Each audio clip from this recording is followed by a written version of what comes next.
Hello friends, welcome in my next video.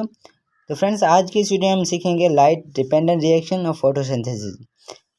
The reactions which depend upon light energy are called light dependent reaction. ऐसा reaction जो light पे depend करता है उसको light dependent reaction कहते हैं।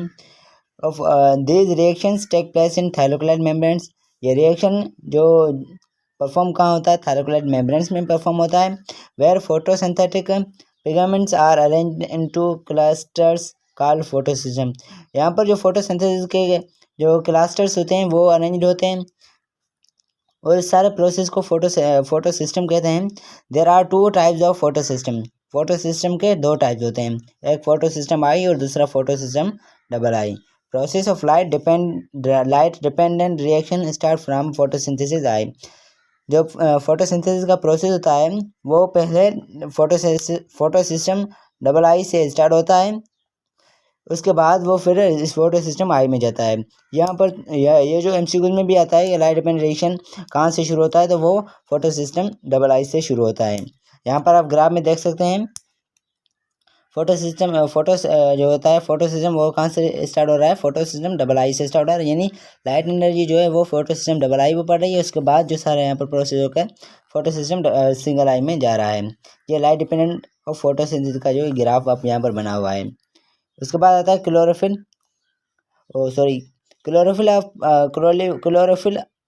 of photosystem double I absorb light and a pair of electron is emitted from it, which are occupied by a molecule called primary electron acceptors।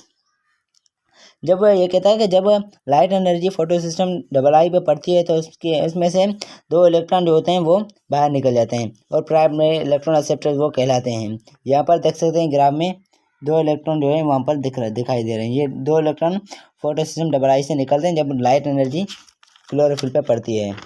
उसके बाद next आता है हमारे पास, at the same time water molecule also split into oxygen atoms. Same time में water जो होता है वो स्प्लिट होता है किसमें? ऑक्सीजन के दो एटम, यानी दो वाटर के मालिक्यूल होते हैं वो स्प्लिट होते हैं, यानी ब्रेक डाउन होते हैं। Two hydrogen ions and two electrons.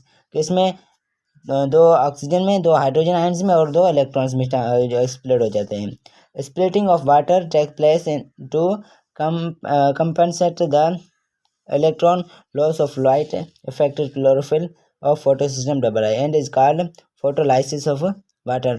और जो वाटर जो ब्रेक डाउन होता है उस वाटर को उसको क्या कहते हैं? Photolysis of water. यानी वाटर जो ब्रेक डाउन होता हुआ है किसकी मौजूदगी में हुआ है? लाइट की मौजूदगी में।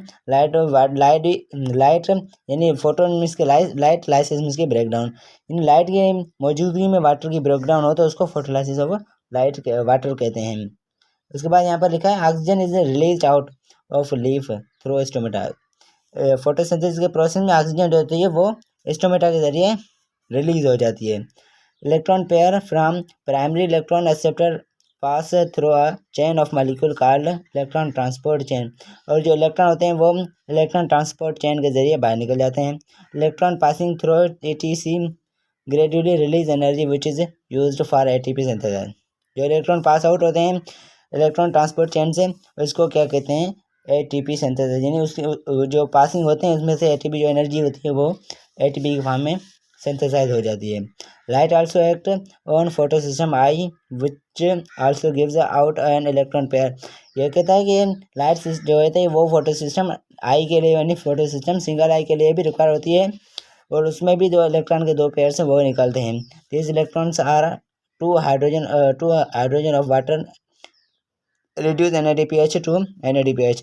वहाँ पर जो फोटो सिस्टम आई में जो वाटर के स्प्लिट हो जाते हैं दो एटम हाइड्रोजन के, वो यहाँ पर काम आके NADP से NADPH फॉर्म करते हैं। दोस्तों, अगर आपको ये वीडियो पसंद आई हो तो मेरे नेक्स्ट वीडियो भी देख लीजिएगा। मेहरबानी।